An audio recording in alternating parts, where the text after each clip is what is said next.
अस्सलाम वालेकुम। अब हम स्टार्ट करते हैं अपना लेक्चर नंबर 31, जिसमें हम लोगों ने अपने दो बहुत छोटे छोटे टॉपिक पढ़ने हैं। सब टॉपिक्स हैं हमारे पास।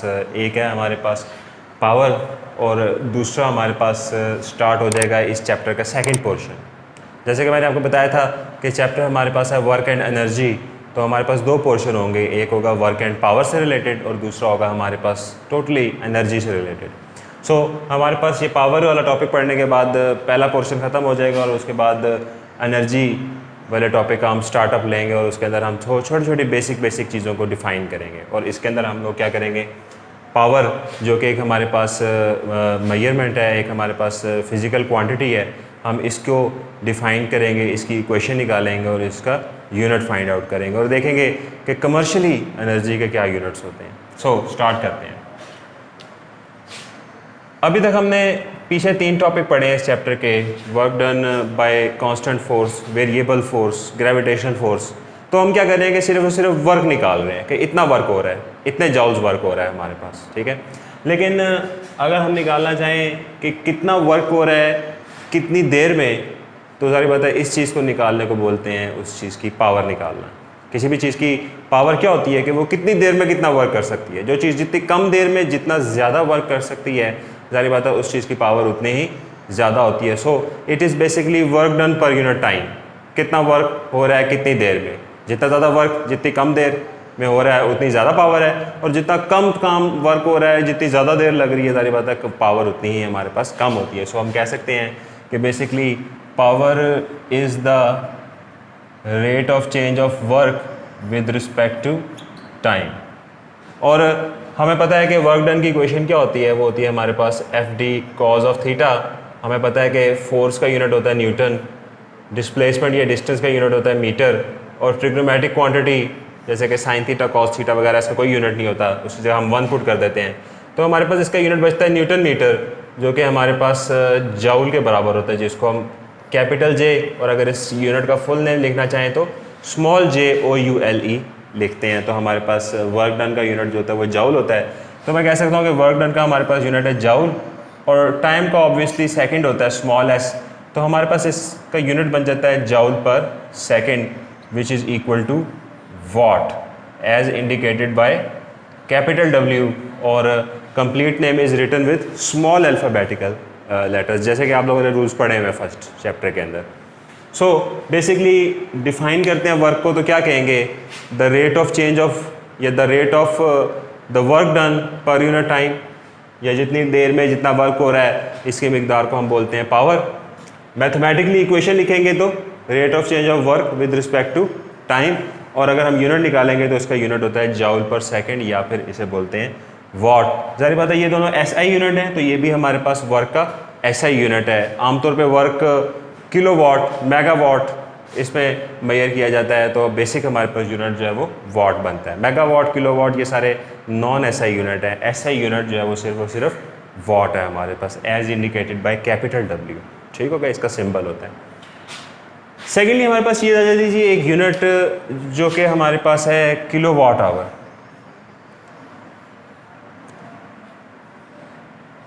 जाहिर बात है इसके अंदर वाट आ रहा है तो हमारे पास कुछ ना कुछ इसका ताल्लुक पावर के साथ भी होगा, लेकिन बेसिकली ये हमारे पास जो यूनिट होता है ये हमारे पास बेसिकली है किलोवाट मल्टीप्लाई बाय आवर, यानी कि हमारे पास किलोवाट फॉर पावर और आवर जो है वो टाइम का यूनिट होता है। तो इसका मतलब है कि किलोवाट आवर असल में पावर मल्टीप्लाई बाय टाइम है।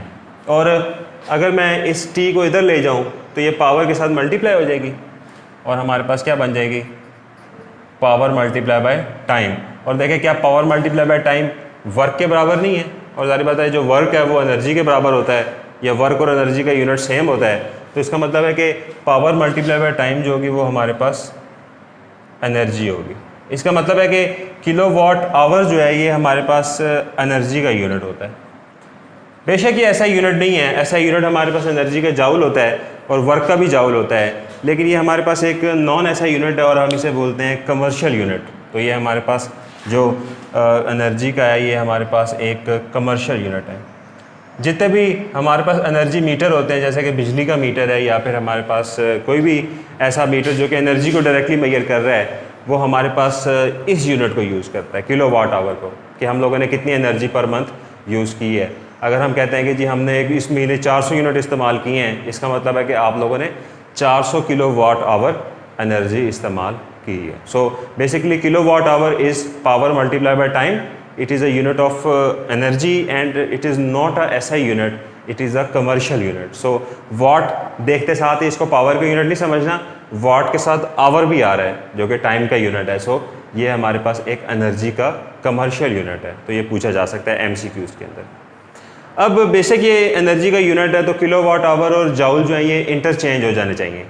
इसके लिए हमें पता होना चाहिए कि किलो वाट आवर्स के अंदर कितने जाउल्स होते हैं, तो हम 1 किलो वाट आवर के अंदर कितने जाउल्स होते हैं वो फाइंड आउट कर लेते हैं। तो 1 किलो वाट आवर किसके बराबर होगा, हमें पता है कि 1 किलो बराबर होता है 1000 के, साथ में आ रहा है वाट, और हमें पता है कि 1 आवर बराबर होता है 3600 सेकंड के, 1 घंटे में 3600 सेकंड होते हैं हमारे पास।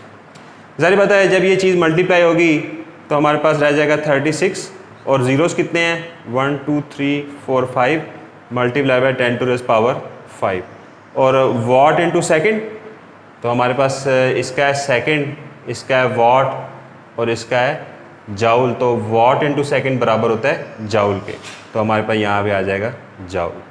और इसको मज़ीद लिख सकते हैं 3.6 multiply by 10 to raise power 6, मैंने यहाँ पे एक बढ़ा दिया तो यहाँ पे एक इशारिया आ गया, तो ये आ जाएगा हमारे पास जाउल। और 10 की पावर 6 आप लोगों ने चैप्टर नंबर 1 के टेबल 1.4 में प्रीफिक्सेस पढ़े होंगे। 10 की पावर 6 जो है ये हमारे पास मेगा के बराबर होता है, कैपिटल एम से, तो हमारे पास ये चीज़ बराबर हो जाती है 3.6 मेगा जाउल्स के। इसका मतलब है कि आपके पास जो 1 किलो वाट आवर होता है ये कितनी एनर्जी कंटेन करता है, ये हमारे पास 3.6 मेगा जाउल्स एनर्जी कंटेन करता है। तो जब भी आप लोग 1 यूनिट इस्तेमाल करते हैं बिजली का, इसका मतलब है कि आप उस दौरान उस 1 घंटे में या उस जितने भी टाइम में आप लोग 3.6 मेगा जाउल्स एनर्जी इस्तेमाल कर रहे होते हैं। ठीक हो गया यहाँ तक। सो ये एक शॉर्ट क्वेश्चन है कि show that 1 kilowatt hour is equal to 3.6 megajoule, तो आप लोगों ने ये सारे स्टेप्स उसके अंदर करके ये शॉर्ट क्वेश्चन हल करना होता है हम लोगों ने। ठीक है यहाँ पे। सो ये था हमारे पास अबाउट पावर, हमने इसको डिफ़ाइन किया, हमने उसकी इक्वेशन लिखी और हमने उसके यूनिट को डिफ़ाइन करने के बाद, क्योंकि पावर एक स्केलर क्वांटिटी है, और पावर एक स्केलर क्वांटिटी क्यों है, अगर हम पावर और वेलोसिटी का रिलेशन फाइंड आउट करने की कोशिश करते हैं तो हम लोग ये फाइंड आउट कर लेते हैं कि ये हमारे पास एक स्केलर क्वांटिटी क्यों है, क्योंकि स्केलर क्वांटिटीज़ वो होती हैं जो कि स्केलर प्रोडक्ट के बाद आती हैं। तो ज़ाहिर बात है अगर ये एक स्केलर क्वांटिटी है तो it must be derived with the help of dot product. तो देखते हैं ज़रा, हमें बता दीजिए कि पावर बराबर होती है वर्क ओवर टाइम के और जो वर्क है वो हमारे पास बराबर होता है फोर्स इनटू डिस्प्लेसमेंट के, एफ डॉट डी के, और डेल टी आ जाएगा नीचे। अगर मैं यहाँ से देखूँ कि del d over del t किसके बराबर है, तो ज़ाहिर बात है वो बराबर होगा हमारे पास वेलोसिटी के।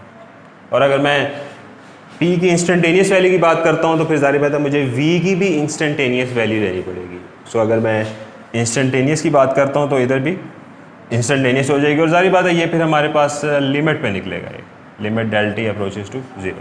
सो हमारे पास पावर जो है वो बेसिकली फोर्स और वेलोसिटी की डॉट प्रोडक्ट के बाद आती है। सो हमारे पास पावर जो है वो दरअसल एक स्केलर क्वांटिटी हुई, इसीलिए हमने जब इसको डिफाइन किया था तो हमने इसकी डायरेक्शन को बात नहीं की। ज़ाहिर बात है क्योंकि स्केलर क्वांटिटी है तो it has no direction, it has only magnitude. So हम लोगों ने पावर को डिफ़ाइन किया, हम लोगों ने उसकी इक्वेशन लिखी और हम लोगों ने उसकी यूनिट फाइंड आउट किया और देखा है साथ में कि हमारे पास जो पावर और वेलोसिटी है उसके दरमियान में क्या रिलेशन है, power is equal to F dot product with v velocity. उसके बाद हम लोगों ने एनर्जी के कमर्शियल यूनिट को डिफ़ाइन किया और देखा है कि कितने जाउल्स होते हैं एक कमर्शियल यूनिट में। अब हम इसको ख़त्म करने के साथ आ जाते हैं अपनी 2 डेफिनेशंस के ऊपर, जिसको हम कल डिटेल से डिस्क्राइब करेंगे, लेकिन अभी हम इसको सिर्फ और सिर्फ क्या कर देते हैं, डिफ़ाइन कर देते हैं। तो सबसे पहले हम स्टार्ट करते हैं with a new quantity which is energy. Energy क्या है हमारे पास, और फिर उसके बाद उसकी 2 छोटी छोटी किस्में हैं वो हम लोग देखेंगे। किसी भी बॉडी की एनर्जी जो होती है, जितने मर्जी जाउल्स हो, वो हमारे पास उस बॉडी की एबिलिटी होती है कि वो कितना वर्क कर सकती है। So ability of a body to do work is energy. अब जितनी ज़्यादा एनर्जी होती है, जितने ज़्यादा जाउल्स होते हैं बॉडी के पास एनर्जी के, जारी बात है वो उतना ही ज़्यादा वर्क करने की सलाहियत एबिलिटी रखती है। अगर एक बॉडी के पास 10 जॉल एनर्जी है तो जारी बात है लॉसेस वगैरह को निकाल के वो 9 जॉल या 10 जॉल तक वर्क भी कर सकती है हमारे पास। So the ability of a body to do work, हम कह सकते हैं कि ये हमारे पास क्या है, energy. Ability of a body to do work. So ability of a body to do work is basically energy. और एनर्जी की हमारे पास नेचर के अंदर दो किस्में होती हैं। वन इज़ काइनेटिक एनर्जी, जो कि सिर्फ और सिर्फ चीज़ की स्पीड की वजह से बनती है उसकी, और दूसरी होती है हमारे पास gravitational potential energy. Potential energy की और भी किस्में होती हैं, हम लोग यहाँ पे सिर्फ ग्रेविटेशनल पोटेंशियल एनर्जी पढ़ रहे हैं क्योंकि हम लोगों ने इससे पीछे ग्रेविटेशनल फील्ड पढ़ा है। सो वो होती है हमारे पास उस चीज़ की मैस और हाइट की वजह से। ठीक हो गया यहाँ तक। अगर हम बात करते हैं सिंपल काइनेटिक एनर्जी की, तो वो है हमारे पास 1/2 m × v²। इसका मतलब है कि चीज़ का अगर मैस कांस्टेंट है तो काइनेटिक एनर्जी सिर्फ और सिर्फ वेलोसिटी के स्क्वायर पे डिपेंड करती है। वेलोसिटी जितनी ज़्यादा होगी उसके स्क्वायर भी उतना ज़्यादा होगा और काइनेटिक एनर्जी भी उतनी ही ज़्यादा उस चीज़ की बनेगी। तो जिस चीज़ की स्पीड जितनी ज़्यादा होती है उसकी काइनेटिक एनर्जी भी उतनी ही ज़्यादा होती है। ज़्यादा तेज़ी से गाड़ी आ रही है, आके टक्कर मारती है, तो जारी बात है उसका असर क्यों ज़्यादा पड़ता है, बिकॉज उसकी काइनेटिक एनर्जी बहुत ज़्यादा होती है। वेलोसिटी के बढ़ने से हमने पढ़ा ना चैप्टर नंबर 3 में कि एक मोमेंटम बहुत ज़्यादा होता है, लेकिन मोमेंटम ज़्यादा होने की वजह से काइनेटिक एनर्जी भी बहुत ज़्यादा होती है, जिसकी वजह से वो काइनेटिक एनर्जी जब ट्रांसफ़र होती है कोलिजन के दौरान तो जारी बात है इनॉर्मस डैमेज होता है हमारे पास। सो जिस चीज़ की भी वेलोसिटी बढ़ेगी उसकी काइनेटिक एनर्जी बढ़ेगी, और अगर वेलोसिटी जितने मर्जी टाइम बढ़ती है जारी बात है उसका स्क्वायर टाइम्स हमारे पास एनर्जी बढ़ती है। अगर सिर्फ वेलोसिटी को 2 गुना बढ़ा दोगे या डबल कर दोगे वेलोसिटी को, तो हमारे पास जो एनर्जी है वो 4 गुना बढ़ जाएगी। अगर वेलोसिटी को सिर्फ 2 से 3 पे ले आओगे तो काइनेटिक एनर्जी 1 से सीधा 9 पे चली जाएगी। सो हमारे पास उसके स्क्वायर के लिहाज से बढ़ती है। सेकेंड है हमारे पास उसकी दूसरी form which is gravitational potential energy. और हमें पता है कि पोटेंशियल का मतलब होता है हमारे पास एबिलिटी, और किसी चीज़ के पास पोटेंशियल है या एबिलिटी है तो वो क्या करने का पोटेंशियल है, जारी बात है वर्क करने का पोटेंशियल है। इसका मतलब है कि किसी चीज़ की पोटेंशियल एनर्जी अगर बढ़ गई है, इसका मतलब है कि उसके पास वर्क करने की जो सलाहियत है वो बढ़ गई है। और ग्रेविटेशनल पोटेंशियल एनर्जी हमारे पास किसी भी बॉडी के पास आती है जब उसकी हाइट को इंक्रीज़ करते हैं। अगर मैं इस लेवल से इस मार्कर की हाइट को थोड़ा सा भी इंक्रीज़ करता हूँ तो जारी बात है जैसे ही मैं इसको छोड़ूंगा ये खुद ब खुद नीचे जाएगा, मुझे इसको फेंकना नहीं पड़ेगा नीचे। जैसे ही छोड़ूंगा ये खुद ब खुद नीचे जाएगा। इसका मतलब है कि अगर ये डिस्प्लेसमेंट करने की सलाहियत रख चुका है या आ चुकी है तो जारी बात है वो हाइट बढ़ाने से आई है, हाइट बढ़ाई है और छोड़ा है तो देखो इसने खुद ब खुद डिस्प्लेसमेंट करना शुरू कर दी है। इसका मतलब है कि जब मैंने इसकी हाइट बढ़ाई है तो इसके पास वर्क करने की एबिलिटी आ गई है, इसके पास वर्क करने का पोटेंशियल आ गया, इसके पास पोटेंशियल एनर्जी आ गई। और ग्रेविटी की वजह से तो gravitational potential energy. So potential energy is equal to mgh। जारी बात है हाइट जिस चीज़ की जितनी ज़्यादा बढ़ेगी पोटेंशियल एनर्जी भी उस चीज़ की उतनी ही ज़्यादा होगी। और इसीलिए जिस चीज़ को जितना ऊंचाई से गिराते हो वो उतना ही ज़ोर से आगे नीचे गिरती है, बिकॉज उसकी हाइट ज़्यादा होती है, जिसकी वजह से उसकी पोटेंशियल एनर्जी ज़्यादा होती है और उसकी वजह से उसकी स्पीड पर भी असर पड़ रहा होता है। So potential energy is equal to mg × h। हम इसको हमेशा 2 पॉइंट्स के दरमियान में मेजर करते हैं। हमारा एक पॉइंट होता है जहाँ पे बॉडी है और दूसरा पॉइंट होता है जहाँ पे हमारा रेफरेंस होता है। और रेफरेंस हमेशा उस पॉइंट को लेते हैं जहाँ पे पोटेंशियल एनर्जी 0 होती है। 2 ही पॉइंट्स हैं ऐसे जहाँ पे पोटेंशियल एनर्जी 0 हो सकती है। एक तो जहाँ पे h 0 हो जाए, यानी कि ज़मीन की जो सरफेस है वो ज़मीन की या अर्थ की सरफेस के ऊपर खड़े हो गए तो हमारे पास